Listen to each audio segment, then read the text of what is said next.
Hello, my friends. I hope you're doing well on this day, night, evening, morning, whatever it is, wherever you may be. This video, I'm going to discuss families, kids, being a parent. I'd like to start off by saying I don't know how these lights are going to work. They might be too bright. These LEDs, there's like, God, what, 10, there's like 60 LEDs in each one of these lights, and then there's different filters that you can put on them. Like in the last video, I used a red and a blue filter in a video about division, which I may or may not upload. But I got those after all these years. Finally bought some studio lighting, so thank you to my patrons for helping me get that. They were only like $28, but they work. They're definitely bright. So I wanted to talk about the most difficult job out there, the most difficult job that I've had in my life, which is raising kids. And let me just say, being a parent teaches you a lot of patience, teaches you a lot about life, teaches you a lot about yourself. And to try to cover as many aspects on this as I can, it's a really hard job. It's very difficult to navigate, but not for all parents, because some parents take the easy way out. They don't teach their kids anything, or they abandon their kids. They're a non-present parent, or parents that come into their kids' lives once they're 18, not because they're not allowed to, but because they don't want to have anything to do with them when they actually have to change a diaper or do something, that has to do with babysitting or watching them. Kids need their parents, obviously. So when there's a non-present parent, it causes a lot of conflict in their lives. So I've always tried to be there for my kids.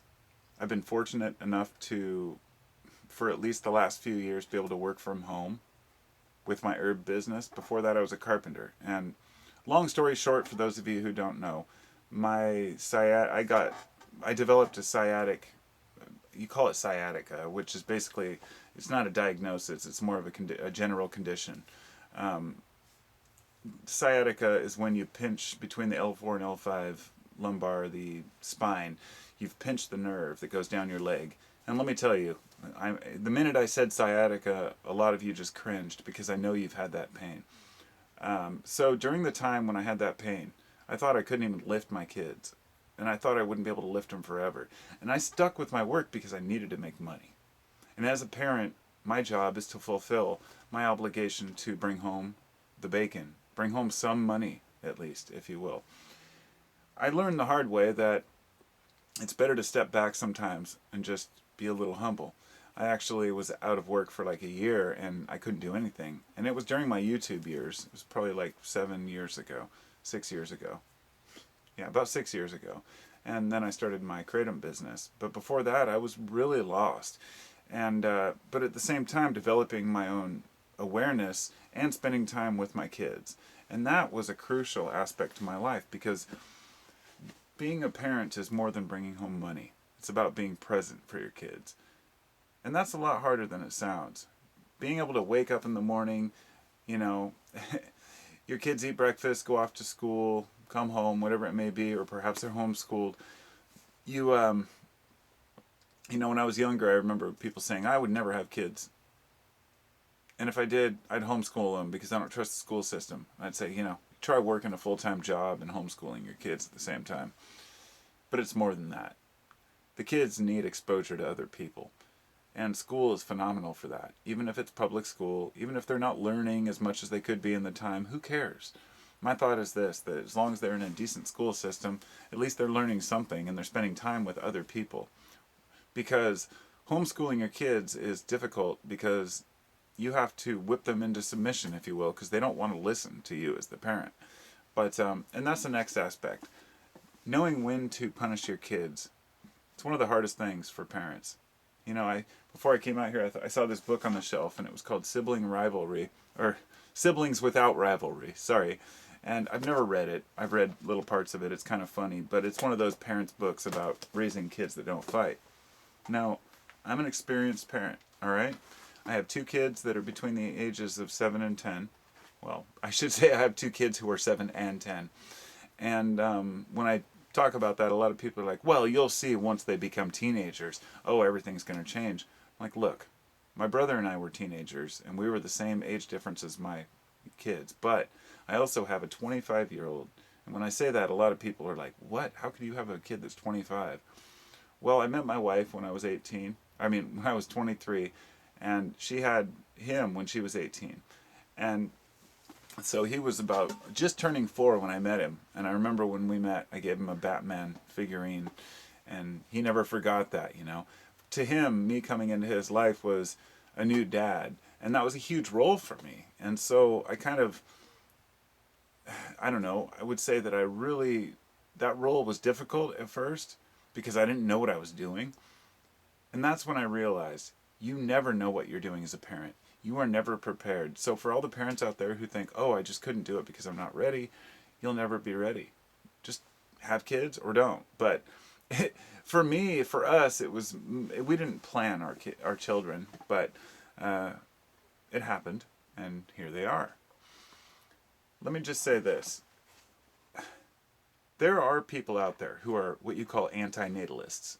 They're some of the most downtrodden, you know, the kind of mentality it takes to think that way. Not to think that people shouldn't have kids, because antinatalism means that these are people who actually stand together and say people should not have kids because people destroy the planet. This fallacy that since humans tend to be greedy, since they tend to be destructive, since the earth can't handle whatever climate change, whatever a person believes, then all of a sudden people shouldn't have kids. And I'd say, you know, that is a really sad sack mentality. I mean, just because you haven't had kids doesn't mean others shouldn't. But I understand where people are coming from. Here's the thing. The population will decline on its own, naturally. Those who have kids will have kids, those who don't won't. And once we get to the point where the earth can't sustain us anymore, the population will decline. And it's already leveling off if you go look at the graphs. So my thought is that if you can have a couple of kids and raise them to respect others, respect the world, and to share good thoughts with other people, you're doing the world a favor to try to counteract all the hate, hostility, all the kids that grew up in the system, kids that were pushed around from, you know, foster house to foster house. It's horrible what some kids go through. I mean, the stories are just heartbreaking, you know, and if it doesn't break your heart, you've got no heart. You know, if you don't have empathy towards kids who have no parents, then you really just probably don't have empathy towards much, because that is one of the most heartbreaking things. And yeah, it makes me cry, you know, sometimes. I'm just thinking about all the people that suffer out there for all the different reasons. Thinking about all the adults that suffer from all the bullshit that happens to us. You know, getting beat up, not just physically, but mentally, the system spitting us up and chewing us out, abuse, physical and mental. All these things are heartbreaking for adults, but we as adults can get away from that. Kids cannot. Kids are trapped with whatever the parent decides to do. They can't just pick up their bags and run away. I mean, they can. They'll just get pushed back into the system. So the fact that I can raise a couple of kids who, by the way, are in there right now playing a video game called Terraria, which is kind of like a Minecraft type game. Goes back to like the old 8-bit type graphics. I just love the fact that they like that stuff. You know, I give them a lot of space. And I don't raise them with the military type attitude. And I'm sure anybody who knows me or knows my channel knows that I don't really put a lot of discipline into my day-to-day, you know, with my kids, you know. But I'll just leave on this note. There's one thing that I found. It's a most important, crucial aspect to raising kids. Besides keeping your own sanity. You can raise them to fear you, or you can raise them to respect you. And you cannot do both. There's no way to do both. If they really respect you, they're not going to fear you. And if they truly fear you, they're not going to respect you. No matter how you look at it, they are completely unique ways. And some people, it's the belt. You know, when my kids were young and they did things that were dangerous, where they get hurt, There were a couple times I spanked them, sure, but I felt guilty as hell about it. I only did it to protect them from getting hurt. But in the long run, abusing your kids, not just physically, but mentally, the things parents say to their kids, yo, you're worthless, or you're a piece of shit, or you're not as good as your brother or your sister. Any parent who says things like that really is the bottom of the barrel. And I'd say if there are any parents out there watching this who put down their kids in order to punish them, I would say shame on you to the extreme. And I hope you don't take that offensively. You should take it to heart and learn to raise your kids properly with respect, because they will respect you.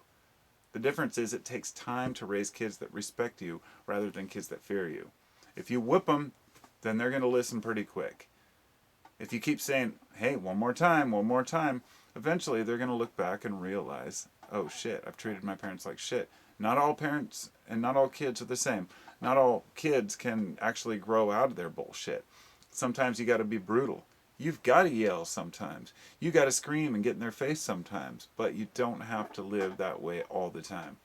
So those are my thoughts on raising kids, for what it's worth. I have 3 kids, and I managed to do it without killing myself or them, and without, going up in flames or having the house go up in flames or anything else. At least as far as I know. I'm out in my office. Maybe it's up in fire. I don't know. It's interesting being a parent. It's a very difficult proposition for a lot of people to consider if they don't have kids already. And I'm not sitting here urging people to have kids. In fact, I suppose I should close with a message, or at least a point here, which is that if you want to have kids, don't be afraid. Just do it. Don't bother, worrying about planning every little detail, because you'll never be ready. And you will make it work. We all make it work. We don't need a bigger house or a nicer car or a huge minivan. All we have to do is be able to get from here to there, to play a few games on game night, to get through all our travesties and all the chaos. But there are going to be scary moments. My kids have had their own issues, going to the doctor, going to the dentist. We had some really scary moments when they were young. And for the parental side of it, the benefit we get from this, because, hey, you're sitting here saying, oh, well, that's great. You raise your kids, you treat them with respect. Great. They grow up to be great kids. What about us, the people, the parents, the adults? We learn patience. We learn humility. We learn how to step back,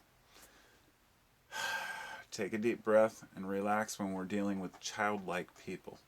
Because every single day we encounter them, whether it's online or in person or in the workplace. There are children everywhere, and some of them wear adult clothes. And learning how to deal with kids helps us deal with childlike people. But also, it gives us an understanding that it's not all about us. You can walk away from a relationship. You can get a divorce or leave your boyfriend or girlfriend. But you can't leave your kids. Oh, you can try, but that never goes away. You'll always feel guilty about that. So having kids is a huge burden. It's so different. It's the ultimate dedication to this world that I can imagine. And it is so humbling to the individual. But man, you're going to get your ass kicked, and that's just part of it. Thanks for listening. Talk to y'all later. Be well.